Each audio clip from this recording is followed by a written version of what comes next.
Let's have a little bit of a free agency primer for the people, Greg, as we get ready. Legal tampering begins on Monday. I'm excited. You're excited. Everybody is excited. Let's start with their own. The guys that are on the roster from last year, they walk into free agency. Who do you think could quickly return? Who could quickly be retained here on this team? If I'm Elliot Wolf, if I'm running the Patriots front office, I'm the GM, I am locking up immediately. It would be my priority on day one, while other people like Alonzo Highsmith and Pat Stewart and other people are working on outside free agents. I am announcing Mike Onwenu returns on a big contract. Hunter Henry's back on a couple-year deal. Pharaoh Brown is back. Anthony Jennings, Mack Wilson, and Miles Bryant. To me, those are all good football players of varying degrees. Teams that players that can help you and add to the core, be part of the core in this transition, that are really good professionals that do their job, that have done things the right way since they've been with the Patriots. And to me, that sets a tone for your program going forward. So those guys are my priority very quickly. I'm not dicking around and waiting for other offers and things like that. I'm saying, here you go. We want you back. Let's do this. I'm mostly on the same page with you with those names. The Onwenu thing, though, gets a little tricky, and I talked about this on my podcast today. I kind of have an evolving opinion with Onwenu after I heard Mike Giardi say on NBC Sports Boston the other night that he wants to play guard, and Giardi knows that Onwenu wants to play guard. If Big Mike thinks he's going to get, 18, 19 million playing guard, I'm out. Like, I love you, Big Mike, but I'm out. I'm not going to give you that kind of cash. If we're talking 14, 15 million, I don't have a problem paying him near the top of the market for a guard. But that's the one thing we've got to know. Like, what's Big Mike thinking? Is he thinking you're going to pay me 18, 19 million to play right guard where I want to play? Then you might have a little bit of an issue. All right, let's look at who you would wait on. The guys that were on your team last year that you don't really feel that same kind of urgency, Greg. Kendrick Bourne. I love Kendrick. He's coming off the ACL. Let's see what kind of money he wants. But, really, hopefully I'm being active in free agency. I have Pop Douglas. I'm hoping to get rid of Devontae Parker and or Juju Smith-Schuster. I don't know if Juju's going to be on the out. But outside of that, I'm swinging big in free agency for a wide receiver, somebody that's young like a Calvin Ridley that can be here for a while and be part of the buildup. And then I'm peppering the draft with wide receivers. And like Elliot Wolf said, playing young players is going to be something that they do. So Kendrick Bourne is in his 31 at this point, coming off an ACL. Love Kendrick, would love to have him back, but I'm waiting on him. Jalen Reagor, gone. Trent Brown, gone. No thank you. Riley Reif, happy retirement. Mike Gesicki, no way. Ezekiel Elliott, really good player here. If I'm him, I'm going to a team that's a little bit closer to winning, maybe even back to Dallas. Josh Uche, I'm hoping to work the compensatory pick formula where somebody signs him big and I get back a future, fourth round pick in a year or so. Cody Davis on special teams. Sorry, we're de-emphasizing that. And Jalen Mills, we'll see. Maybe I'm not opposed. He covers you at cornerback and safety if you have issues. But again, my focus is on the future and getting this team younger and playing younger guys. And Jalen Mills right now doesn't fit that bill. If Josh Uche walks, my Tukis is going to be very chafed because you had the opportunity to trade him at the trading deadline and you didn't. Yes. And you're going to sign guys, you're going to spend money. So the compensatory formula is very unlikely going to cash in a pick for you for Uche walking. And that was my main beef during that trading deadline during the season last year. I don't know how you hold on to Uche. Even if it's a 5th round pick, that's more than you're getting if he walks. Yep. So I will be chafed. All right, quarterback position. What do you do? This is very interesting, Nick, and I'll be interested to get your opinion. We're going to talk about a little bit more about the draft evaluations. I've watched a lot more film on these guys in a little bit. I have a lot of concerns about the draft quarterbacks and when they're going to be ready. If I am the Patriots, I'm developing on a dual track. I am swinging big at quarterback. Probably Kirk Cousins probably knows where he's going to go. It's probably going to be Atlanta or back to Minnesota or something like that.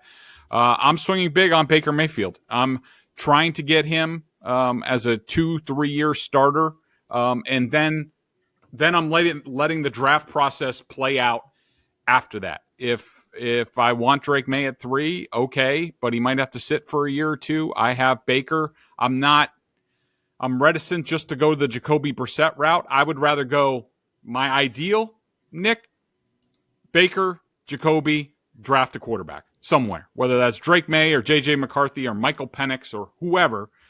That's what I'm doing, and then I'm letting it play out, and we'll see how the situation goes. Hopefully you can construct the Mayfield contract that doesn't make it too punitive to move on from him. I would probably do something like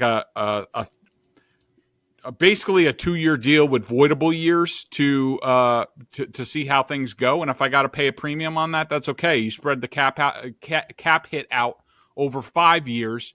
You can deal with it. And with the cap growing every year, you can deal with the dead cap hit down the line, as we've seen with the Broncos and Russell Wilson. But yeah, I think I am looking to swing big. I think you lock up Jacoby Brissett immediately just to make sure that you have a guy that you trust.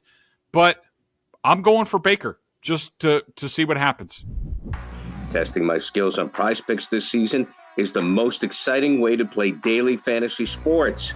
If you have the skills, you can turn $10 into $1,000 with just a few taps. Use the code CLNS for the first deposit match up to $100. Pick more, pick less. It's that easy.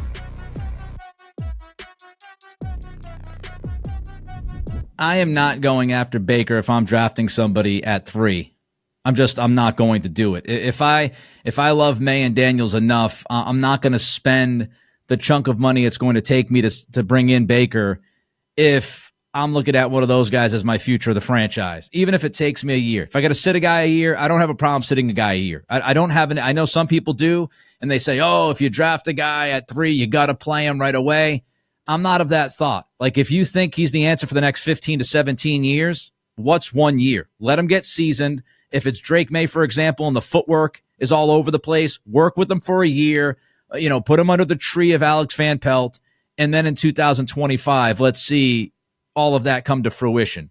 Now, if you're not drafting a guy at 3, then that's when I would look at Baker. And I'd say, and people might fight back and say, what's it going to get you, 9-10 wins? Well, you have no idea who your next quarterback is and how long that's going to take you to get that guy. So you might have to wait 3 years until you get another swing at a quarterback that is a legitimate starting NFL quarterback. So winning 10 games for the next 2 or 3 years while you continue to hammer the draft and develop that talent. So then maybe if you got to wave goodbye to Baker in 2 or 3 years and then you supplant him with that dude who's the young franchise quarterback, at that point, you have the rest of your team starting to develop, which allows you to move picks in that given year or in future years. So if it's a 2026 draft, now you don't feel like you're screwing yourself over by dealing the first round pick, swapping picks, in that first year, and then maybe you have to give up an additional first round pick in the future. Well, now you've had a couple of years to build up the cupboard and fill it up with young talent. So I don't have an issue with it, but if you're drafting somebody at 3, I'm not touching Baker. I'm not spending $35 million on Baker and spending the third pick on a quarterback. I would not do that. I just think that for me, I just think there's so much uncertainty about the draft and what you might get for number 3. If your intention is to trade down and you say you're fine, you have questions about Drake May, which I do, which we'll get into. That maybe we get one of the secondary guys, but we want to keep our options open. Here's my other idea, and I'm curious what you think about it. First of all, I'm not in on Russell Wilson. I think he's fine. Too much of an ego at this point. When I saw him on film, he was cashed. He might be able to be a bridge guy, and it's cheap and whatnot. I don't know. I just don't want to do that. Sort of a different path for me would be, look, Washington's probably going to get a quarterback. They could hang on to Sam Howell, and that's probably what they're going to do. But I liked what I saw out of Howell last year on sort of a lesser team, some coaching issues. And to me, when I see Sam Howell, I see Baker Mayfield. Now, different evaluations. Baker Mayfield went number 1. Howell went, I think, in the 5th round. But, you know, if you have designs on Drake May, Howell and May know each other. May backed up Howell his first year at UNC. And I just see, I really like the athletic work. I think that Howell's a type of leader. I think he's a guy that could be coached up by Van Pelt and McAdoo and these guys. And it would be at a much lesser price tag. You would have a chance to approach what Baker does at a much less cost. So that would be something that I would explore, that if the Commanders are going with Jaden Daniels at 2, maybe I flip them a pick for Sam Howell, get Jacoby Brissett, get Drake May, and then I sort of go on from there. Yeah, I'm not willing to give up draft compensation for Sam Howell. You know, he kind of fell off last year, turned the football over a bunch. He could work, you know, he could work and develop and be a good quarterback, good backup quarterback, but I don't want to give up the asset. I'd rather sign Jacoby Brissett for just the money. You've got plenty of money. Bring in a veteran guy, someone who's been there before, who can help guide May. So I would rather lean towards that. But look, beggars can't be choosers. If you don't get Brissett and you need a body and you need to bring somebody in and you can flip a late pick for Howell, then I think you have, you know, worse options out there. All right, before we move on to Drake May, because I know you got some thoughts on Drake May, Greg.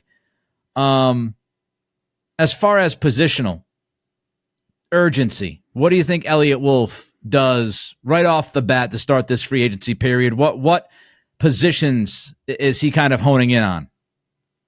Yeah, one of my first priorities is locking up at least a tackle. Hopefully it's Onwenu and another tackle. If I get Onwenu and, you know, like you said, guard or tackle, at least your options are open. I mean, if you sign him to a big money contract, he's got to play where where you want him to play, and he will. I mean, if you pay him $18 million a year, he's probably being a tackle. But I think they will show a lot of interest in Tyron Smith.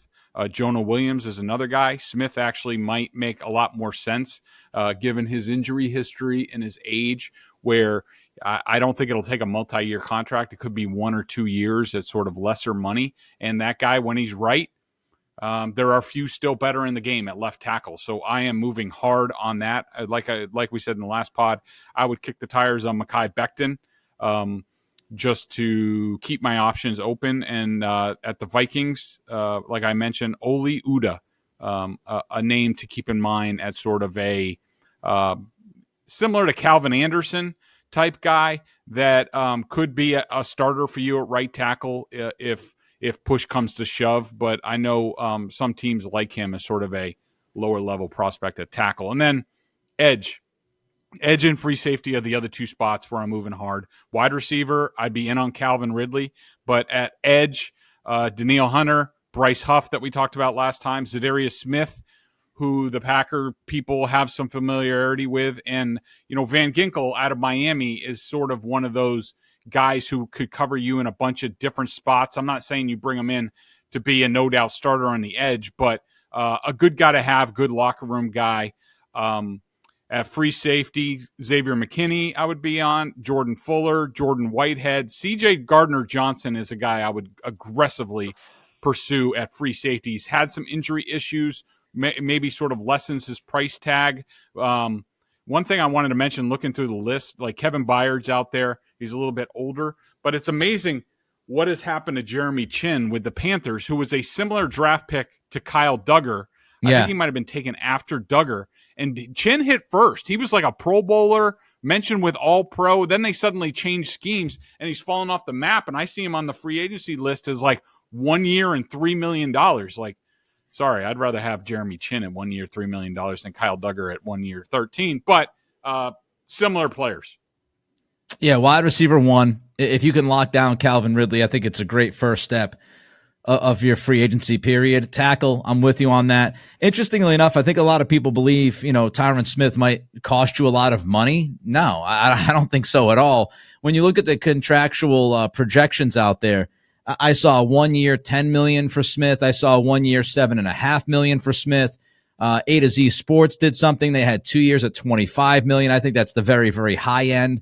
I don't think it's outrageous to believe that you could sign Smith to like a 1 year, $10 million deal or a 2 year, $22 million deal with incentives in that second year. So I don't think he's going to cost you a ton. And he's a second team All-Pro who played 14 games last year. I get the injury history, but if it wasn't for the injury history, you'd have to pay a bunch of money. That's how this works. Tight end. If Hunter Henry is far apart in negotiations, you got to figure out tight end, and I'm with you on free safety.